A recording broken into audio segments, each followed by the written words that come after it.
Presidente Lula recebe a presidente da Comissão Europeia na véspera da assinatura do acordo comercial com o Mercosul.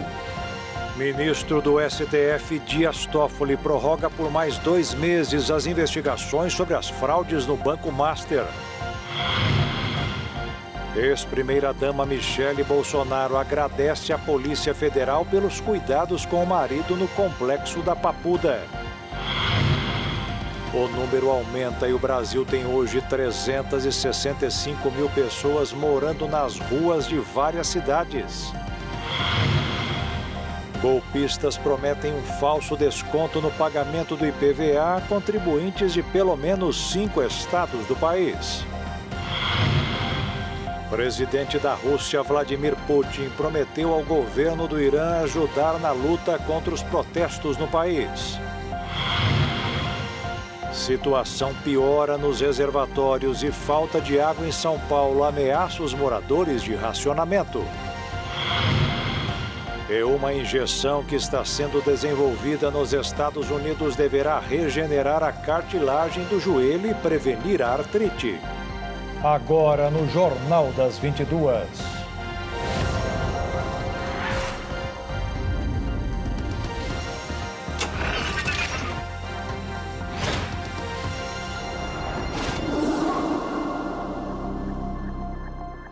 Olá, boa noite. O presidente Lula recebeu na sede do Itamaraty, no Rio de Janeiro, a presidente da Comissão Europeia, Ursula von der Leyen, antes da assinatura do acordo entre o Mercosul e a União Europeia. O presidente Lula destacou o longo processo de negociação e força do multilateralismo, enquanto Ursula elogiou o papel do presidente brasileiro nas negociações.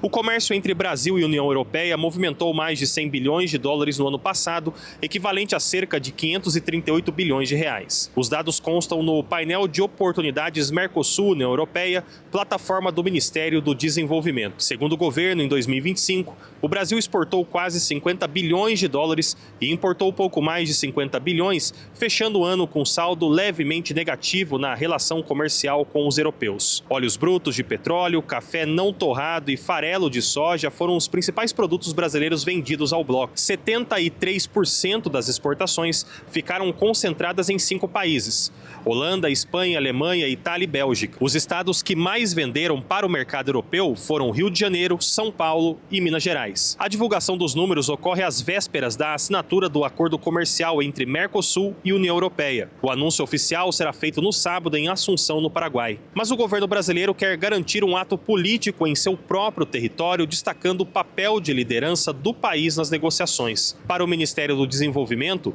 o acordo é considerado o mais importante já firmado pelo Mercosul. Em coletiva de imprensa na tarde desta sexta-feira, Lula destacou a importância comercial deste acordo. Ficam novos empregos e oportunidades dos dois lados do Atlântico. Já somos grandes provedores de produtos agropecuários para a União Europeia, mas não nos limitaremos ao eterno papel de exportadores de commodities. Queremos produzir e vender bens industriais de maior valor agregado. O acordo, que será assinado amanhã em Assunção, no Paraguai, é bom para o Brasil, é bom para o Mercosul, é bom para a Europa e é bom, e muito bom, sobretudo, para o mundo democrático e para o multilateralismo. O acordo União Europeia e Mercosul tem uma mensagem forte que diz: sejam bem-vindos ao maior mercado do mundo e a maior área de livre comércio do mundo. E isso é uma área de parceria, de abertura. Isso é o poder da amizade, do entendimento entre povos, entre regiões e entre oceanos. Apesar de ser um dos principais negociadores do acordo, Lula não participará da assinatura do documento em Assunção. O Itamaraty afirma que o chanceler Mauro Vieira representará o país e que o ato de sábado será apenas formalidade depois do aval político que deve ser consolidado no Rio. Há ainda divergências internas entre governos do Mercosul e o Brasil minimiza o impacto da decisão, classificando a mudança de nível do evento como movimento político do Paraguai. O acordo deve unir um mercado estimado em 720 milhões de pessoas e o equivalente a 15% do PIB mundial. Pelo lado brasileiro, a expectativa é ampliar o volume de exportações industriais e reduzir o custo de importação de máquinas e equipamentos. Segundo o governo, o tratado abre uma nova etapa para a integração econômica e pode estimular a busca por acordos semelhantes com o Japão, Canadá e Reino Unido. Lula afirmou que o entendimento entre Mercosul e União Europeia representa um novo caminho de governança global e reforça a necessidade de cooperar em vez de isolar economias. O governo ressalta que, mesmo com críticas e diferenças entre países, a conclusão das tratativas pode impulsionar investimentos, comércio e a presença brasileira no mercado internacional. Com a balança comercial alcançando mais de 100 bilhões de dólares no último ano, o executivo espera que o novo acordo seja capaz de ampliar negócios, competitividade e integração entre os blocos. Apesar do acordo, alguns países do bloco europeu estão insatisfeitos com a assinatura. A França lidera, ao lado da Polônia, Hungria, Áustria e Irlanda, o lado do grupo que se opõe de forma contundente ao acordo. Na última semana, produtores fizeram protestos ocupando as ruas da França com mais de 300 tratores, além de acamparem próximo ao prédio do parlamento. Apesar do resultado positivo nas negociações, o Parlamento Europeu ainda precisa de maioria simples para aprovar o texto e países precisam implementar o acordo internamente. O ministro do STF, Dias Toffoli, acolheu um pedido da Polícia Federal e prorrogou por mais 2 meses as investigações sobre fraudes no Banco Master. Além da atuação de Daniel Vorcaro, controlador do Banco Master, está sendo analisada a atuação de familiares e pessoas ligadas à instituição.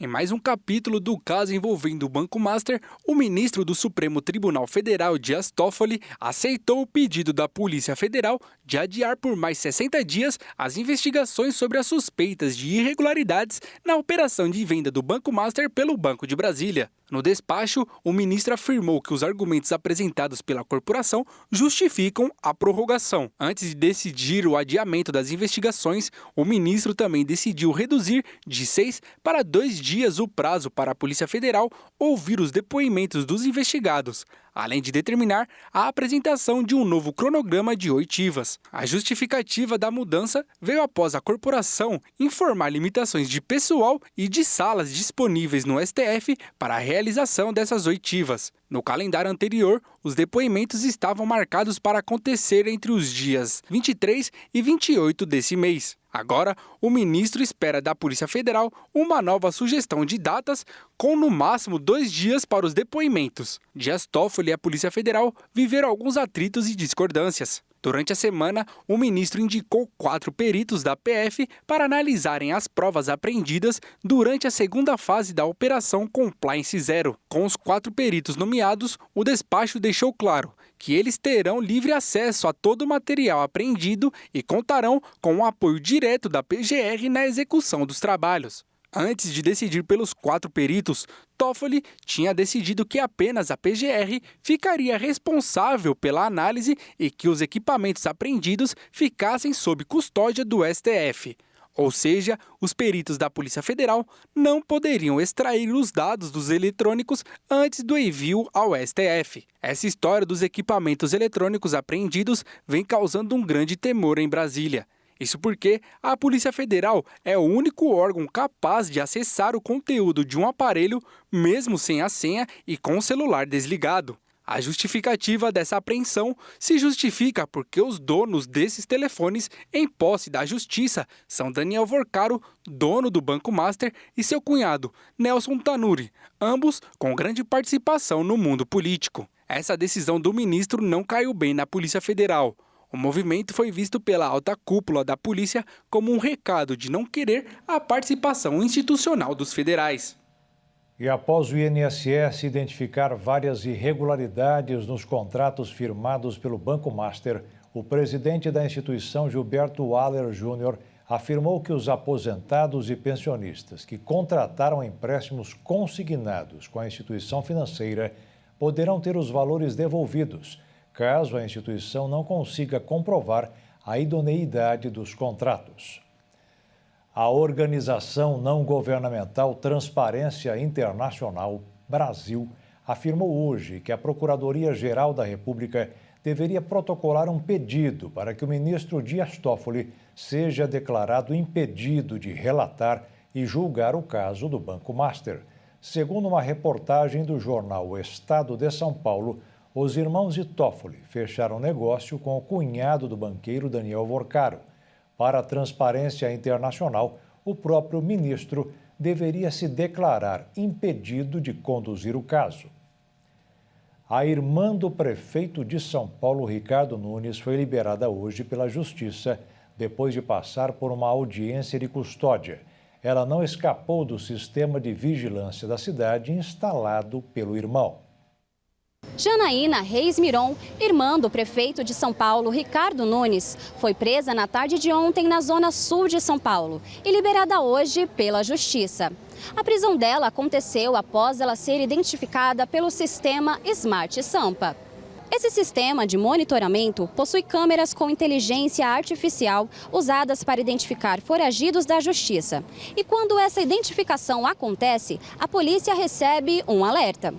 Essas câmeras estão instaladas em pontos estratégicos da cidade e funcionam 24 horas por dia. Foi através desse sistema que Janaína Reis Miron foi localizada. De acordo com a Polícia Militar, desde julho de 2025, Janaína tinha 2 mandatos de prisão em aberto, relacionados aos crimes de desacato, embriaguez ao volante e lesão corporal. Após a identificação, os policiais realizaram abordagem no local e efetuaram a prisão. Janaína foi encaminhada ao 11º Distrito Policial. E na tarde de hoje, após passar por audiência de custódia no Fórum da Barra Funda, na zona oeste da cidade, Janaína foi liberada da prisão. Segundo o Tribunal de Justiça de São Paulo, ela cumprirá essas penas em regime aberto. O delegado responsável pelo caso afirmou que Janaína é dependente química e está em tratamento. Em nota, a Prefeitura de São Paulo informou que a prisão foi executada seguindo os critérios de identificação do Smart Sampa. E a seguir, golpistas prometem um falso desconto no pagamento do IPVA a contribuintes de pelo menos 5 estados do país. E com o aumento do número, o Brasil tem hoje 365 mil pessoas morando nas ruas de várias cidades.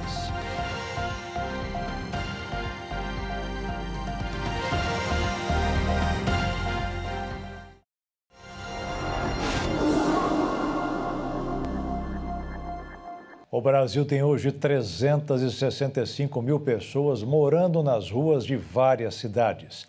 O número aumentou, segundo especialistas, pela falta de políticas públicas certeiras. O Rio de Janeiro foi onde a situação piorou ainda mais.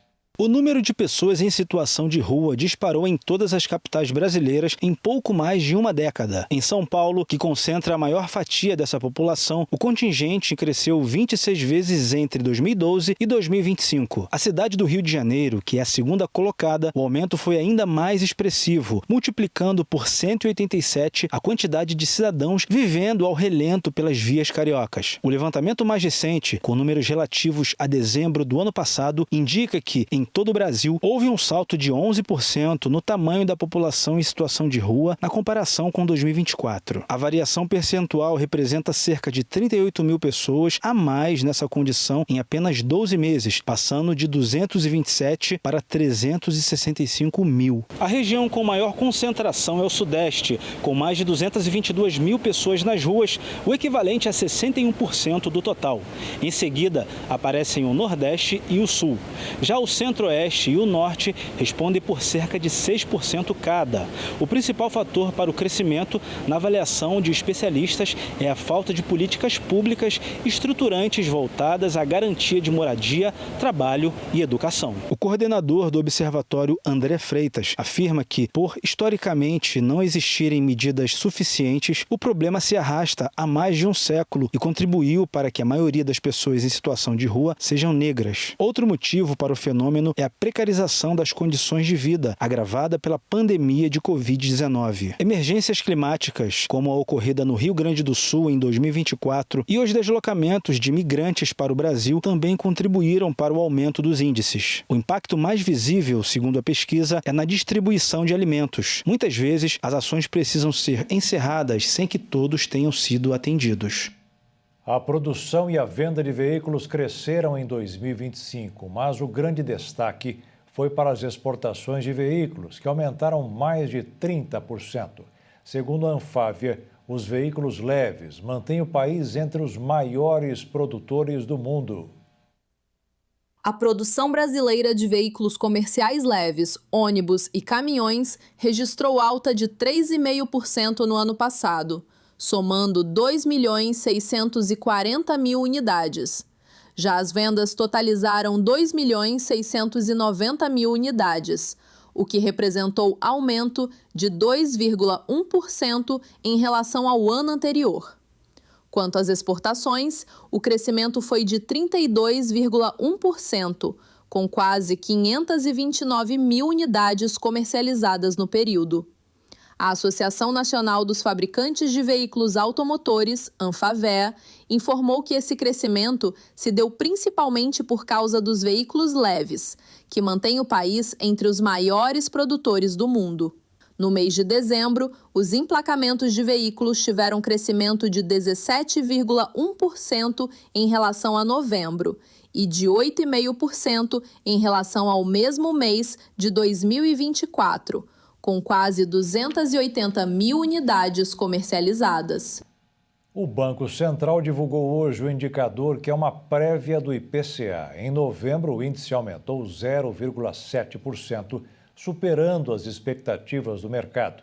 A primeira alta desde agosto foi puxada pelos resultados da indústria. O setor de serviços também cresceu e a agropecuária caiu. O resultado afetou os pregões de hoje, com o dólar estável em R$ 5,37.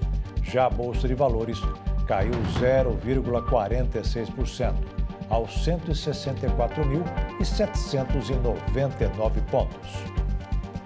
Uma página falsa da internet dos departamentos estaduais de trânsito e das secretarias da Fazenda já aplicou vários golpes no desconto do pagamento do IPVA. Contribuintes de 5 estados do Brasil já foram vítimas dos golpistas.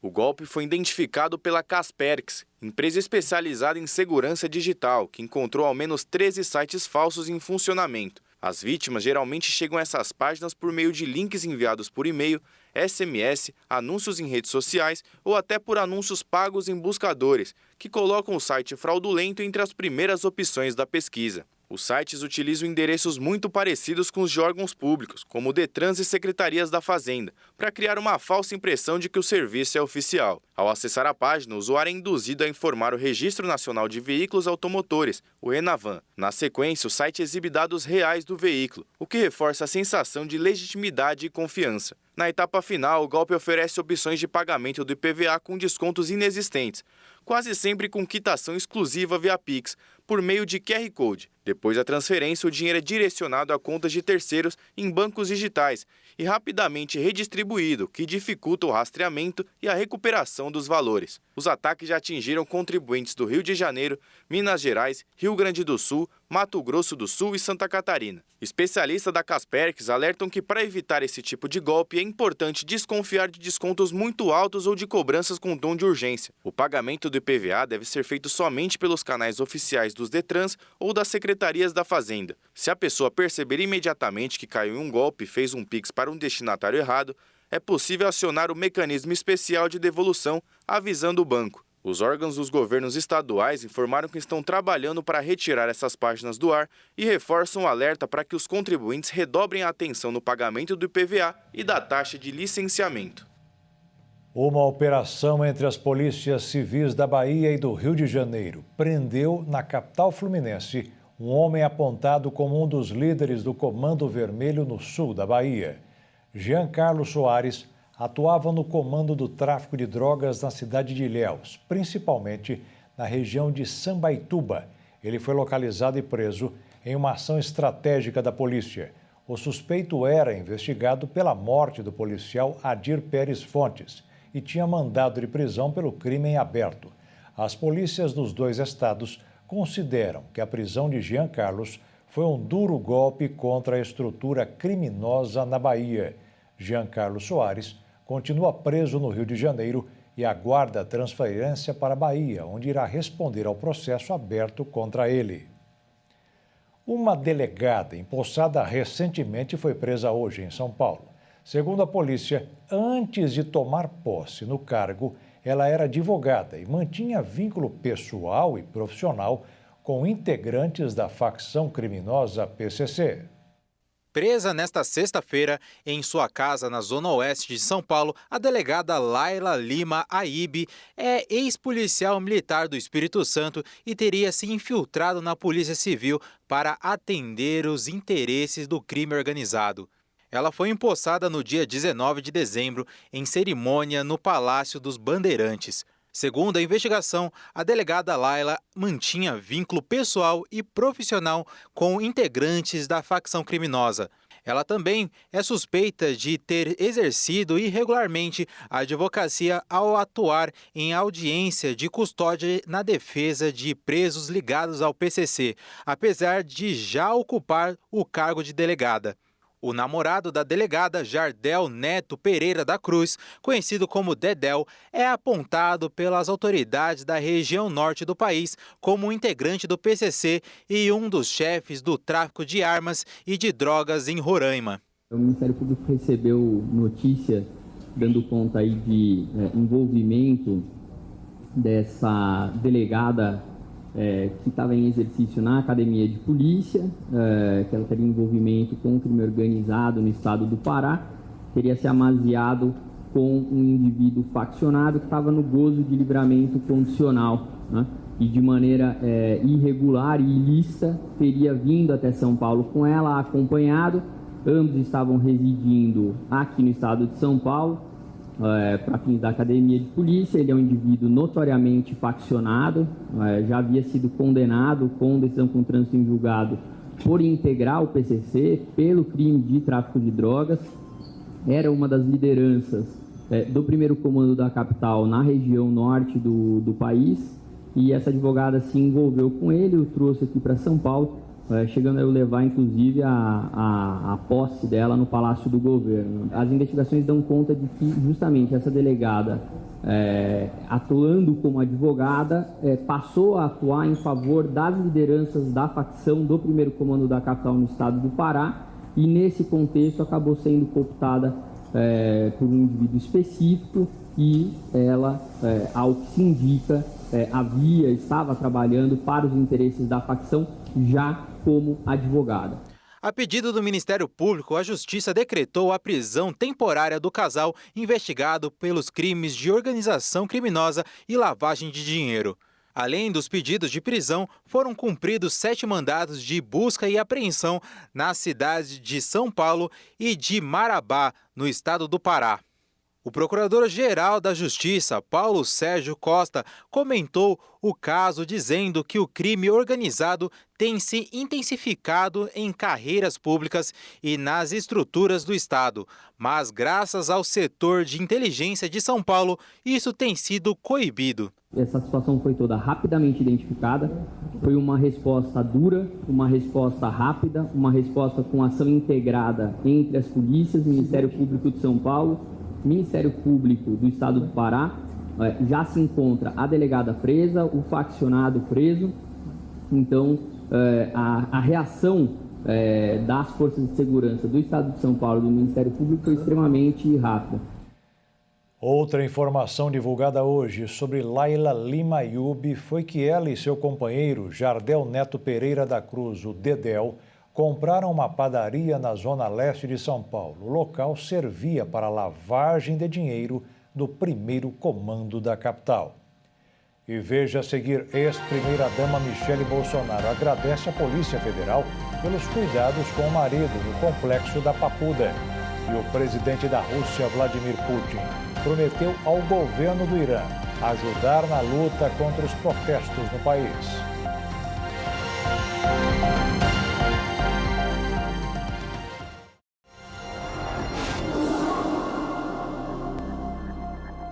O ex-presidente Jair Bolsonaro passou a primeira noite na Papudinha, em Brasília. Ex-primeira-dama Michele Bolsonaro agradeceu à Polícia Federal e disse ser grata a todos que cuidaram do seu marido, auxiliando nas medicações e também nas refeições.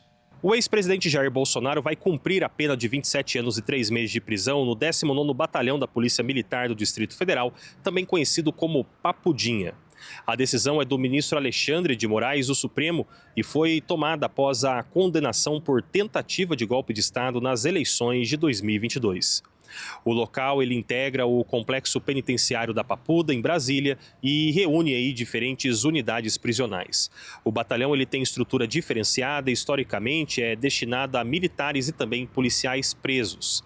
Segundo informações oficiais, a área é mais ampla do que as celas tradicionais da Papuda, que possuem cerca de 7 metros quadrados.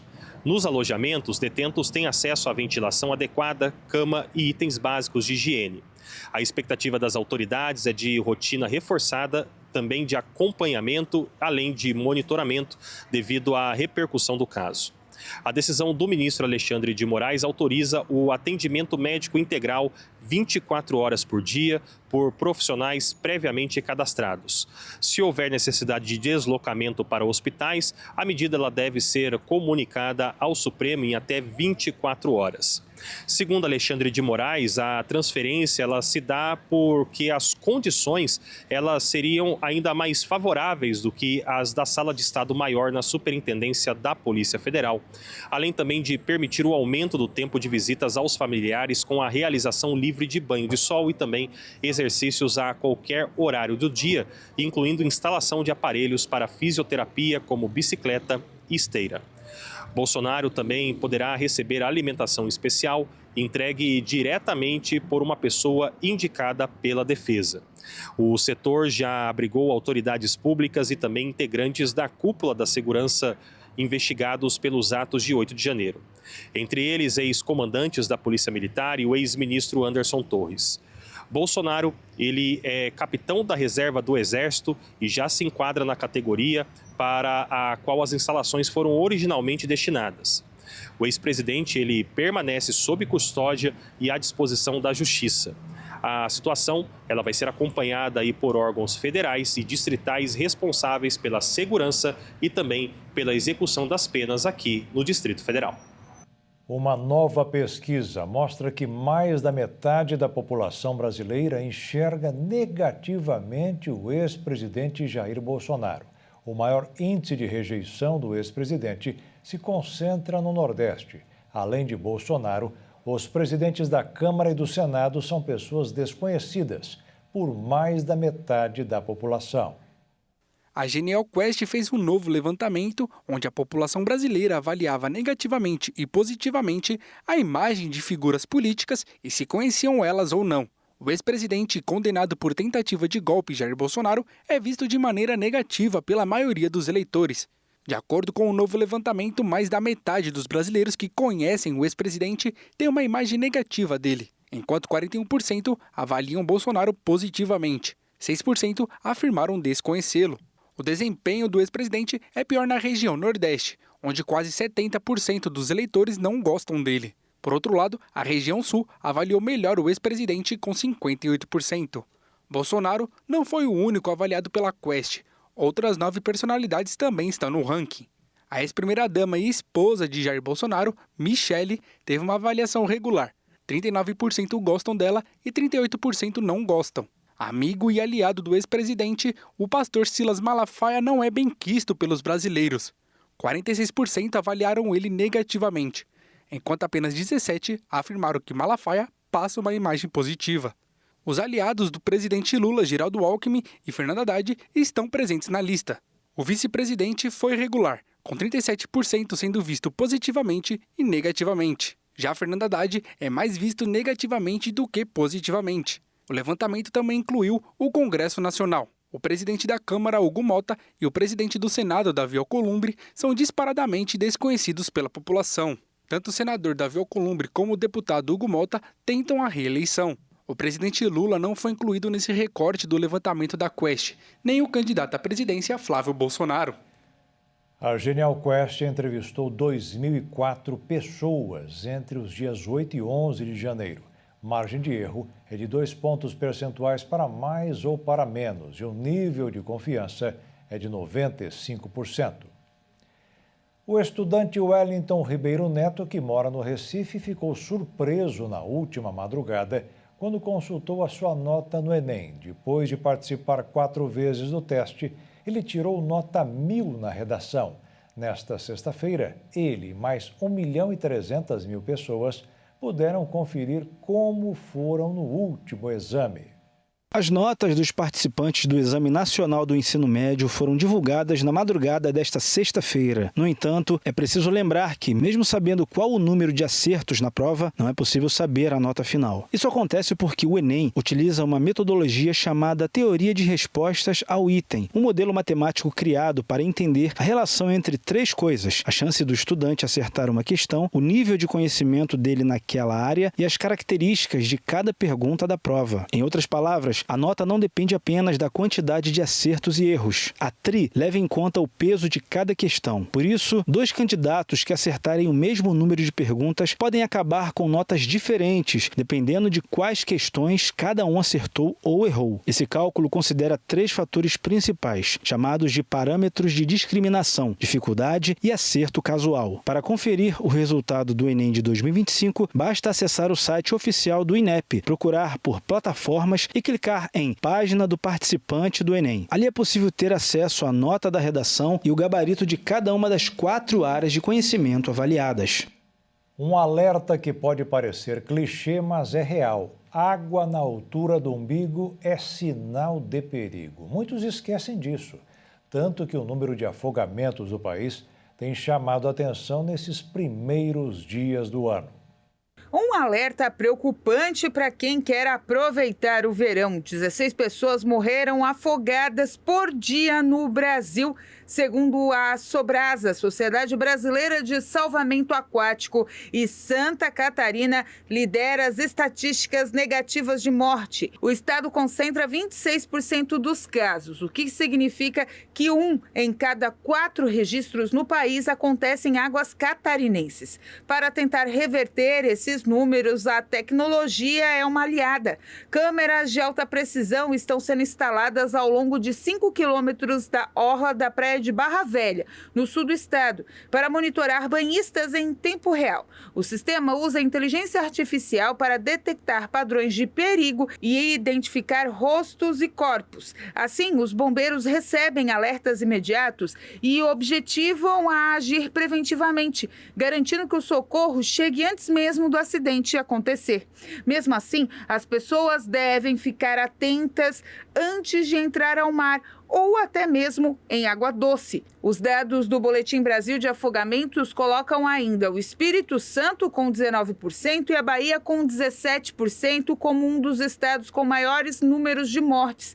Sobre a origem das vítimas, Minas Gerais com 32% e São Paulo com 17% registram o maior número de óbitos. Por 188 votos favoráveis, o Conselho Deliberativo do São Paulo acaba de aprovar o impeachment do presidente do São Paulo Futebol Clube, Júlio Casares.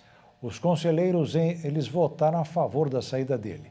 E mesmo afastado, o presidente do São Paulo seguirá ainda para uma última instância em uma Assembleia Geral entre todos os sócios do clube. Por maioria simples, então será decidido se o afastamento vira impeachment ou se Júlio Casares retorna à cadeira de presidente do São Paulo. O presidente da Rússia, Vladimir Putin, conversou com o líder do Irã por telefone nesta sexta-feira na tentativa de ajudar o governo persa a conter as tensões dos protestos.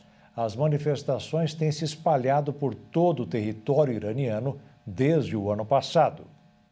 De acordo com o porta-voz do Kremlin, o presidente Vladimir Putin disse que vai continuar com esforços para diminuir a escalada das tensões no Oriente Médio. O líder russo também falou com o primeiro-ministro de Israel, Benjamin Netanyahu, com o objetivo de evitar um novo confronto entre o Irã e Israel. As manifestações que tomaram o Irã começaram com atos contra a crise econômica e se transformaram nas mais sérias ameaças à teocracia instalada no país persa em 1979. Diante dos relatos de brutal repressão, com ao menos de mais 3.000 pessoas mortas, o presidente dos Estados Unidos, Donald Trump, vinha ameaçando atacar o país militarmente. Na última quinta-feira, o republicano baixou o tom. Trump disse ter sido informado de que o número de mortes estava diminuindo e que acreditava não haver atualmente um plano para execuções em larga escala. Por outro lado, nesse mesmo dia, o embaixador americano Mike Waltz disse em uma reunião do Conselho de Segurança da ONU que Trump é um homem de ação e que o presidente deixou claro que todas as opções estão na mesa para interromper o massacre. Paralelamente, os Estados Unidos impuseram uma nova leva de sanções contra autoridades do Irã, ampliando a pressão sobre Teherã. As medidas atingem 5 autoridades iranianas apontadas por Washington como responsáveis diretas pela repressão, além de uma prisão e dezenas de pessoas ligadas a esquemas financeiros paralelos. Entre os sancionados estão o secretário do Conselho Supremo de Segurança Nacional e comandantes da Guarda Revolucionária Islâmica, braço militar do regime. O país está sob bloqueio de comunicações há dias, depois que o regime cortou o sinal de internet em várias regiões do país. O líder da oposição venezuelana, Maria Corina Machado, confirmou que presenteou o presidente dos Estados Unidos, Donald Trump, com o Prêmio Nobel da Paz que ela ganhou no ano passado. A premiação simbólica aconteceu durante uma visita à Casa Branca com direito à foto. O perfil da Casa Branca no X publicou uma foto do presidente dos Estados Unidos, Donald Trump, ao lado de Maria Corina Machado, ganhadora do Nobel da Paz no ano passado. A líder da oposição da Venezuela e Donald Trump se encontraram de forma reservada na última quinta-feira. Após a reunião, Maria Corina disse que deu a Trump a medalha de ouro que ganhou pelo Prêmio Nobel da Paz. A líder da oposição ao chavismo na Venezuela enfrenta uma relação difícil com o governo Trump após a operação que levou à captura do ditador Nicolás Maduro. Depois da invasão no país da América do Sul, o presidente dos Estados Unidos não ofereceu apoio político imediato para a vencedora do Nobel da Paz. Segundo informes da inteligência americana, ela não detinha apoio suficiente para governar a Venezuela após a captura do ex-ditador. Sem Maria Corina Machado e com Delcy Rodrigues como presidente interina, Estados Unidos buscam evitar a instabilidade de uma mudança total de regime. Trump comentou sobre o encontro em postagem na sua rede social. Segundo o líder republicano, foi uma grande honra para ele encontrar Maria Corina Machado, da Venezuela. Ele disse também que ela é uma mulher maravilhosa, que passou por muita coisa. Ele declarou que Maria Corina o presenteou com seu Prêmio Nobel da Paz pelo trabalho que ele fez na Venezuela. De acordo com Trump, foi um gesto maravilhoso de respeito mútuo. A administração Trump manteve um tom discreto em relação à reunião, depois de Trump ter dito na semana passada que seria uma honra receber Maria Corina Machado, e ainda mais sobre a ideia de compartilhar de alguma forma o Prêmio Nobel da Paz que ele almejava e que acabou ficando com a líder venezuelana. Machado dedicou o Nobel a Trump e em seguida lançou a ideia de entregar o prêmio a ele, algo que a Academia Norueguesa esclareceu que não era possível. E veja a seguir, situação piora nos reservatórios e falta de água em São Paulo ameaça os moradores de racionamento.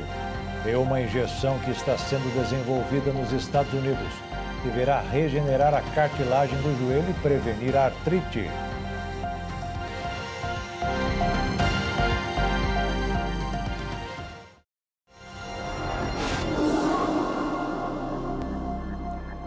Uma frente fria que chegou ontem ao Rio Grande do Sul está subindo o mapa do país. Antes de chegar a São Paulo, onde o fim de semana será de tempo abafado, deverá chover bastante em Santa Catarina.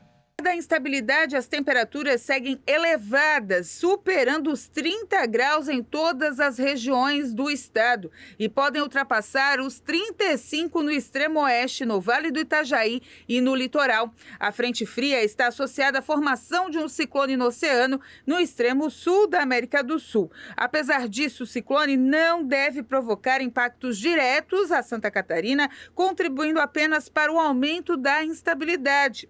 No sábado, a aproximação da frente fria ao entardecer favorece a formação de temporais em todas as regiões, com condições para vendavais e chuvas pontualmente intensas. As áreas com maior risco de concentração são o Alto Vale do Itajaí, Planalto Norte e Litoral Norte, onde pode ocorrer transtornos associados e alagamentos, enxurradas, destelhamentos e danos à rede elétrica. As condições do tempo já no domingo permanecem semelhantes à do dia anterior. Calor contínuo e a passagem da frente fria mantém um cenário favorável. A ocorrência de temporais em todas as partes do estado podem acontecer.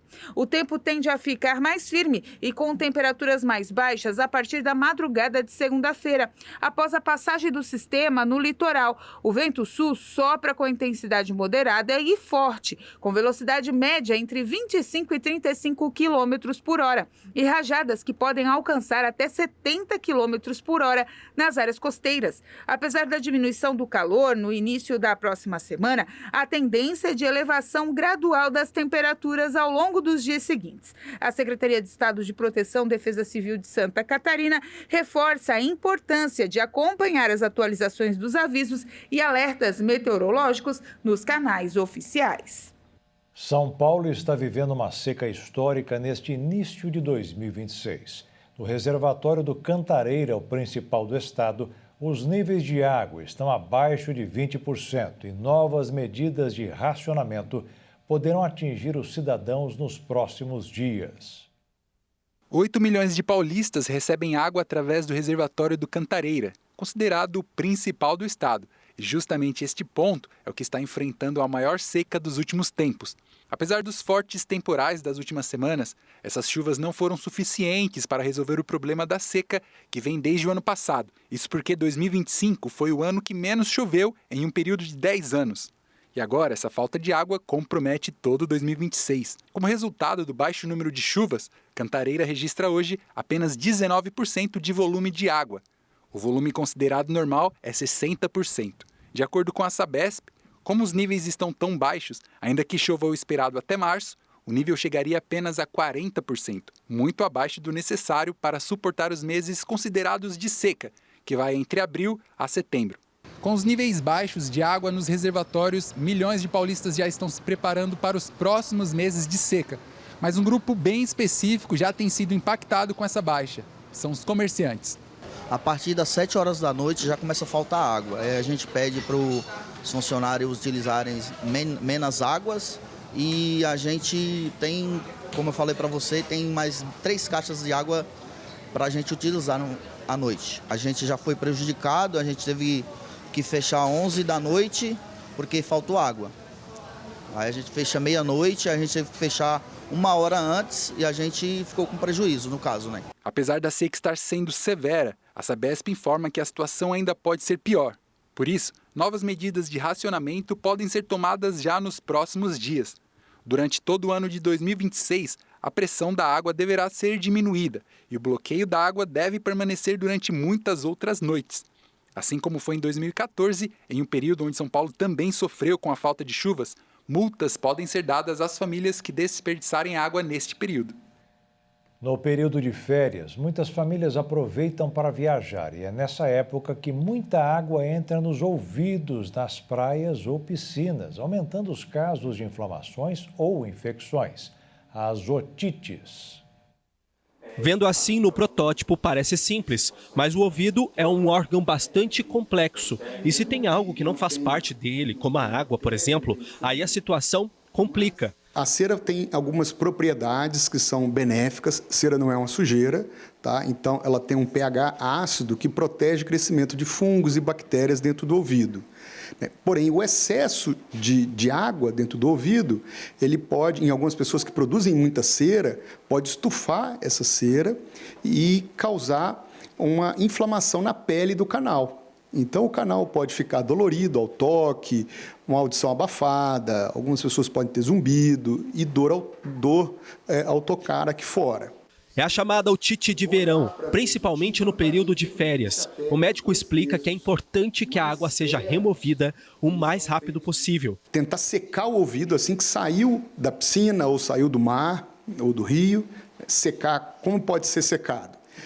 Puxando a orelha, né? Pode dar os pulinhos, pode apertar um pouquinho, desde que saia. Assim que tiver acesso a uma toalha seca, secar os ouvidos, se certificando que essa água saiu. Então, a prevenção é secar o ouvido e evitar enfiar qualquer objeto, seja as hastes flexíveis ou outros objetos pontiagudos também que podem ferir e machucar o canal. E se a dor surgir, o médico detalha o que pode ser feito, principalmente quando não há um profissional por perto. A gente não recomenda pingar nada porque a pessoa que está pingando não está vendo o que tem lá dentro. Então, nem à distância a gente não recomenda. O recomendável de automedicação seria analgésicos por via oral, compressas mornas em cima do ouvido, tá? E se isso não estiver resolvendo, procurar o atendimento médico com otorrino especializado. Uma injeção anti-envelhecimento que estimula a regeneração da cartilagem do joelho é a nova esperança na prevenção da artrite e lesões. O tratamento foi testado com sucesso em animais e tecidos humanos. O estudo foi conduzido por pesquisadores da Universidade de Stanford. Eles testaram uma injeção experimental que conseguiu recuperar a cartilagem do joelho em camundongos idosos. O tratamento também diminuiu as chances de desenvolvimento de artrite depois de lesões comuns na articulação. O resultado é considerado relevante porque a osteoartrite hoje não tem remédio capaz de frear ou reverter o desgaste da cartilagem. Nos casos mais avançados, a alternativa acaba sendo a cirurgia para a troca da articulação. Os testes não ficaram restritos aos animais. Amostras de cartilagem humana retirada durante cirurgias de prótese de joelho também reagiram ao tratamento e voltaram a se desenvolver de forma funcional, o que aponta um possível caminho para novas terapias. Os cientistas observaram que o tratamento age sobre um mecanismo do próprio envelhecimento ligado à perda de funções dos tecidos ao longo do tempo. Já em animais jovens, o estímulo desse mesmo processo levou à perda de força, reforçando a relação com o envelhecimento. A partir disso, a equipe passou a investigar se esse mesmo fator também está por trás do desgaste da cartilagem nas articulações, especialmente no joelho, uma das áreas mais afetadas pela osteoartrite. E o Jornal das 22 termina aqui. Uma boa noite para você, aproveite bem o fim de semana e fique na paz. Tchau.